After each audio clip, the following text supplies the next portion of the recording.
up, guys? The phenomenal AJ Styles, and you're watching Bretto Live. What is going on, guys? Bretto Live back with another video, and today we have the Week in Review setup, episode 82. Raw wasn't bad at all, guys. Of course, this is the video where we go over Raw and SmackDown in a setup style. I'll tell you guys what happened. I'll tell you guys what I thought about it.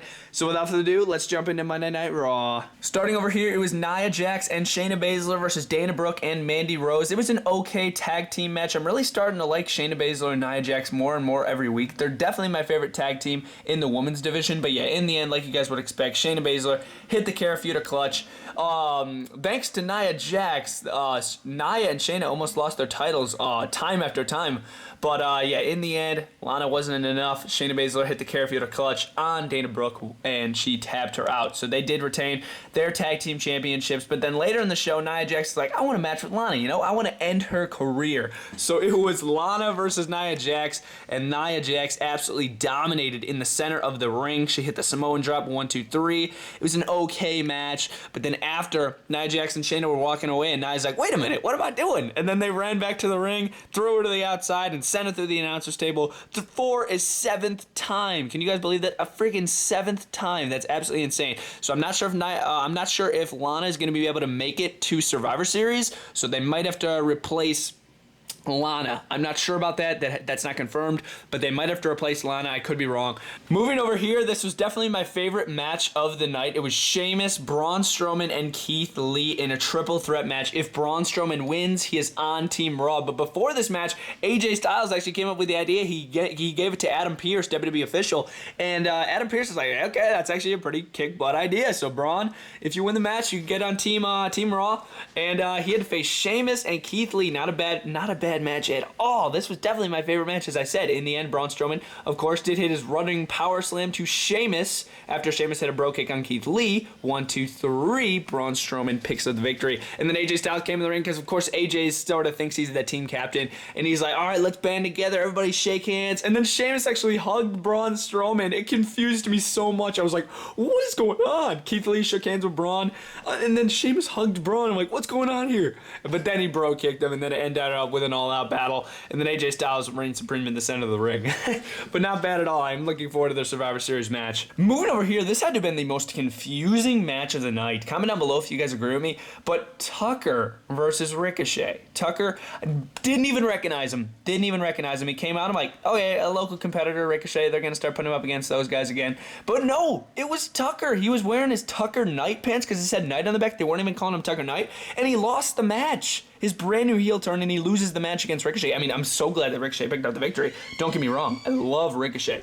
And they might finally be giving him a push here. But yeah, he hit the recoil on Tucker Knight. 1, 2, 3. And I'm like, okay, there goes Tucker's heel turn. I guess it all is done already. But yeah, Ricochet did pick up the victory. Glad they gave him the victory. And then after Retribution came out, they destroyed literally everybody and then reigned tall. In the end, just a confusing, weird match. I don't really even know what to think about it. Moving over here was Bobby Lashley versus R-Truth in a one-on-one match. Bobby Lashley actually did pick up the victory, obviously, with his Hurt Lock, the full Nelson, and he tapped out R-Truth, and he dropped him on the ground. Drew Gulak came out, because, of course, that's his opportunity to get the 24/7 championship, and then Bobby Lashley's like, no, it's not going to go down that way. He takes out Drew Gulak, but then he puts Drew Gulak on top of R-Truth, so Drew Gulak is your brand new 24/7 champion. Later in the show, we also saw Shelton Benjamin and Cedric Alexander go up against The New Day, Xavier Woods, and Kofi Kingston, not for the Raw Tag Team Championships. In the end, they had me so confused. I'm like, oh my god, are they the brand new Raw Tag Team Champions? Because in the end, Cedric Alexander hit a step-up enziguri on Xavier Woods. Then Shelton Benjamin hit pay dirt. I love that move. And picked up the victory. And then Cedric picked up the victory for the team. And man, I'm like, oh my gosh, are they new Raw Tag Team Champions? They had me so confused.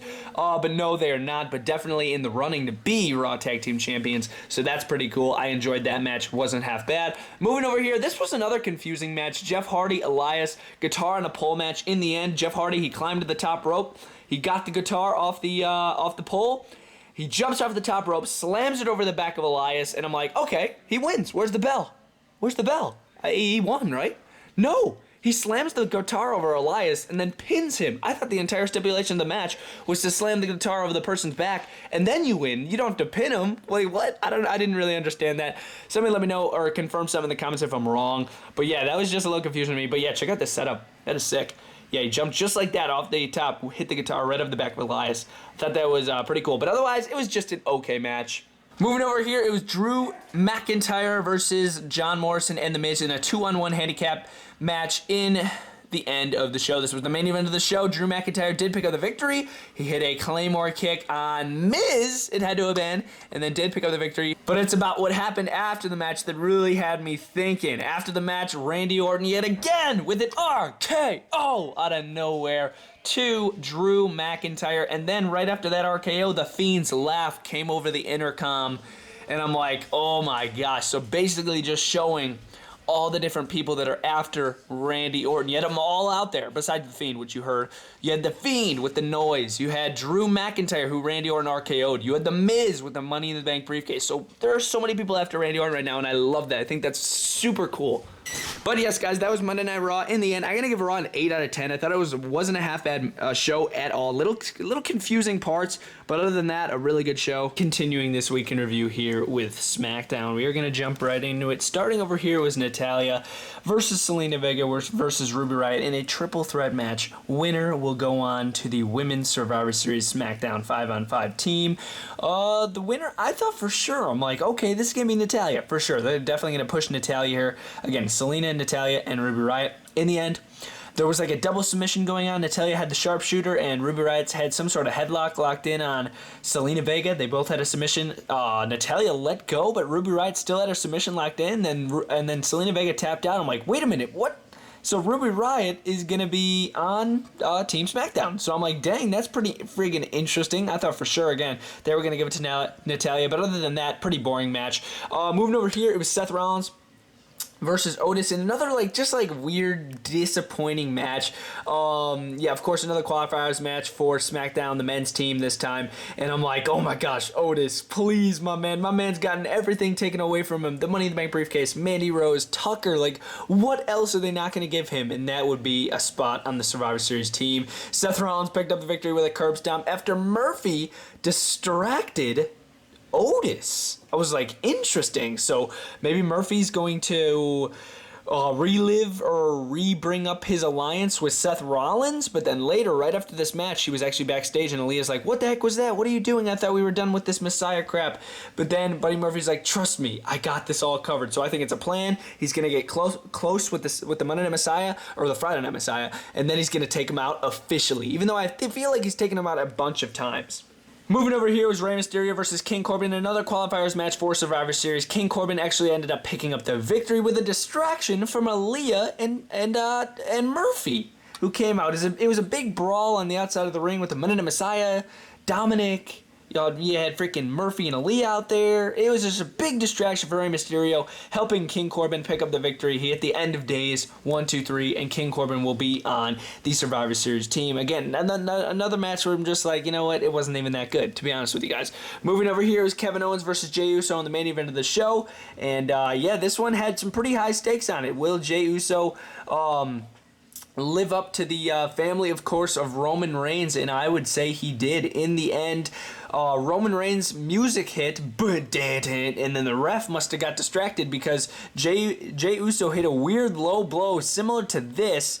Boom, right there. And I guess the ref didn't see it. I'm like, wait, ref, ring the bell. Like, what?